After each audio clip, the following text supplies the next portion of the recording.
Agency Reuters के मुताबिक रूस ने अपने कब्जे वाले यूक्रेन के इलाकों में चुनाव करा दिए। बताया गया कि यूक्रेन के डोनेस्क, लुहांस्क, जापोरिजिया और केरसन में चुनाव करवाए गए। हालांकि यूक्रेन के इन चारों इलाकों पर रूसी सेना का पूरी तरह से कब्जा नहीं है, लेकिन इसके बावजूद वहां लोगों से वोट डलवाए गए। डोनेस्क के मारियोपोल में चुनाव के दौरान का एक वीडियो भी सामने आया, जिसमें कुछ लोग वोट डालते नजर आए।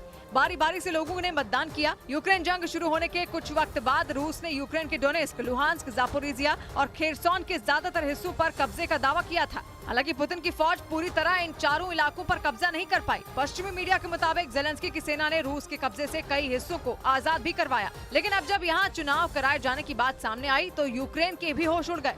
उधर ब्लूमबर्ग की एक रिपोर्ट में दावा किया गया कि वैगनर ग्रुप के चीफ येवगेनी प्रिगोजिन की मौत के बाद पश्चिम एशिया और अफ्रीका में बैठे वैगनर ग्रुप पर पुतिन ने नजरें गड़ा दी। कुछ दिनों पहले ही वैगनर ग्रुप के मुखिया येवगेनी प्रिगोजिन की रूस में एक विमान दुर्घटना में मौत हुई थी, जिसके बाद ये कयास लगाए जा रहे थे कि उनके बाद शायद पुतिन ही वैगनर ग्रुप को कंट्रोल करेंगे।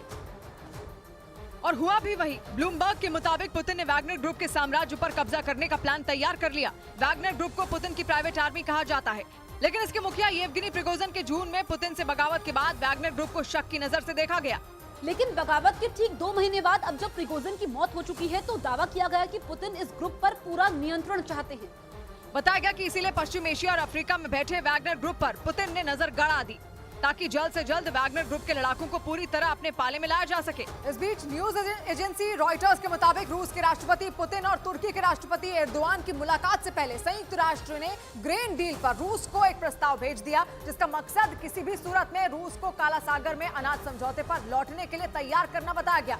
रूस इसी साल जुलाई में ग्रेन डील से पीछे हटा था और इसीलिए कई देशों की मुश्किलें बढ़ गई, क्योंकि रूस और यूक्रेन दोनों ही अनाज के प्रमुख निर्यातक हैं। लेकिन अब जब रूस काला सागर में अनाज समझौते से पीछे हट चुका है तो इसका असर यूक्रेन के अनाज निर्यात पर पड़ रहा है, जिसकी वजह से आने वाले दिनों में कई देशों में भुखमरी के हालात बनने की आशंका जताई गई। इसलिए संयुक्त राष्ट्र ने रूस को एक बार फिर अनाज समझौते पर लौटने के लिए प्रस्ताव भेज दिया। खबर के मुताबिक जल्द ही रूस के राष्ट्रपति पुतिन और तुर्की के राष्ट्रपति रेजिप ताइप एर्दोआन की मुलाकात होगी। पिछली बार तुर्की के प्रयास से ही रूस ग्रेन डील को तैयार हुआ था, इसलिए ये उम्मीद की गई कि शायद दोनों की मुलाकात के बाद रूस काला सागर में अनाज समझौते पर लौट आए।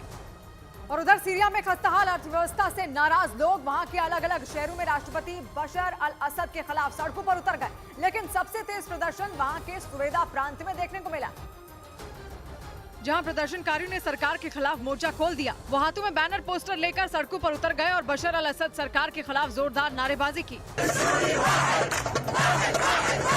महंगाई के खिलाफ लोगों का गुस्सा ऐसा भड़का कि उन्होंने काफी देर तक सड़कों पर प्रदर्शन किया।